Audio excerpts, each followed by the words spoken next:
Hello friend, एक बार फिर स्वागत है आपके अपने चैनल दक्ष जेट एजुकेशन में। तो आज हम ऐसे नॉलेज आपको कुछ बताने वाले हैं कि E20 पेट्रोल्स के बारे में थोड़ा सा। एक्चुअली 1 अप्रैल 2026 से इसे लागू करने वाली है गवर्नमेंट।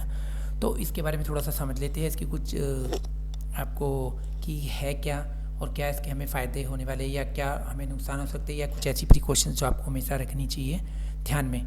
तो E20 पेट्रोल्स पूरे इंडिया में लागू होने वाला है, तो इसको थोड़ा ध्यान से समझते हैं। इसको थोड़ा सा पहले, अगर इस तरह की वीडियोस आप हमारे चैनल से पाना चाहते हैं, तो रिसीव करना चाहते हैं ऑटोमेटिक, तो प्लीज़ चैनल को सब्सक्राइब करना बिल्कुल ना भूलिएगा और साथ ही साथ शेयर और लाइक और कमेंट करना बिल्कुल ना भूलिएगा। तो आइए वीडियो स्टार्ट करते हैं, समझते हैं इसके बारे में। देखिए, सबसे पहले चीज़ इंपॉर्टेंट क्या है कि जो E20 पेट्रोल है, तो ई का यहाँ पे जो अर्थ होता है वो होता है एथेनॉल, और 20 का अर्थ होता है 20%, यानी कि ऐसा पर्यावरण अनुकूल ईंधन जिसमें कम से कम 80% सामान्य पेट्रोल होगा और 20% एथेनॉल का मिश्रण होता है। क्या है, अप्रैल 2025 से पूरे भारत में अनिवार्य हो जाएगा, जरूरी हो जाएगा। इसका मुख्य उद्देश्य सिर्फ इतना है, तो जीवाश्म ईंधन का आयात कम करना और कार्बन उत्सर्जन घटाना और गन्ने मक्का से किसानों की आय को बढ़ाना होता है।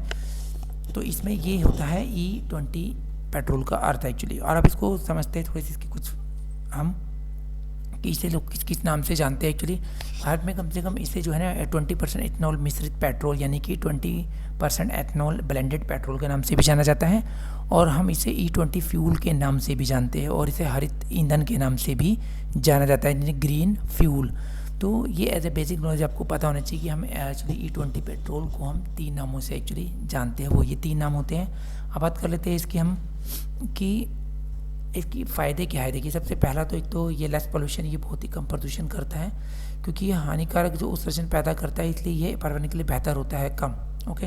दूसरा एक कॉस्ट सेविंग फ्यूल है, ईंधन लागत थोड़ा बचाता है। एक्चुअली पेट्रोल का उपयोग कम करते हैं और लंबे समय में ईंधन खर्च कम करने में इसका मदद कर सकता है। तो इसके दो जो फ़ायदे, एक तो कॉस्ट सेविंग फ्यूल हो गया और दूसरा हमारे लिए लेस पॉल्यूशन से, एक्चुअली ये कम प्रदूषण हमारे लिए करता है। तो ये होते हैं इसके फ़ायदे। अब बात कर लेते थोड़ा सा कि इसके नुकसान क्या है। देखिए, जंग और ख़राबी, पुरानी गाड़ियों के रबर और धातु के पुर्जे जल्दी ख़राब हो जाते हैं।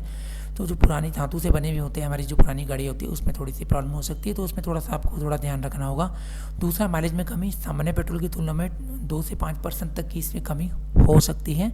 और दूसरी बात करें इंजन का प्रभाव, तो पुराने इंजन की शुरुआती परेशानी, यानी जो कोल्ड स्टार्ट इशू होता है, उनका ये एक रूप से थोड़ी प्रॉब्लम हो सकती है। तो इंजन का सुचारू रूप से चालू होना थोड़ा टाइम ले सकता है, ये थोड़ा सा ध्यान रखना है आपको। और दूसरा, इंजेक्टर जाम, यानी इथेनॉल के कारण ईंधन प्रणाली में जमाव डिपॉजिट होने लग जाते हैं, जिसकी वजह से थोड़ी बहुत समस्या आपको हो सकती है। लेकिन जो हमारी न्यू जो गाड़ियाँ हुई हैं, लॉन्च बाइक्स वगैरह, या उसमें ऐसा इतना इशू बिल्कुल भी नहीं होगा।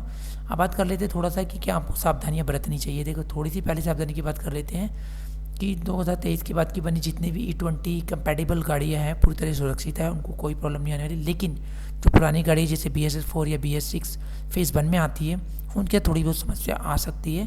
तो इसलिए वाहन को फ्यूल टैंक का ढक्कन और मैनुअल थोड़ा चेक करके चले, ये थोड़ा आपको ध्यान रखना है। दूसरा, माइलेज की कमी, इथेनॉल की ऊर्जा कम होने के कारण इसमें थोड़ी माइलेज आपकी, जैसे मैंने बताया 3 से 5% की कमी आ सकती है, वैसे वो कोई इशू नहीं है। दूसरा, इंजन का रखरखाव थोड़ा सा आपको ध्यान रखना है, क्योंकि इथेनॉल नमी सोखता है और ये संरक्षक हो सकता है, जिससे कि फ्यूल पाइप, रबर पार्ट्स खराब हो सकते हैं। तो थोड़ा सा आपको ध्यान रखना है। ईंधन के टैंक को भरा रखें, गाड़ी लंबे समय तक खाली ना छोड़े, इससे नमी बन जाती है, इसके कारण इंजन को नुकसान हो सकता है।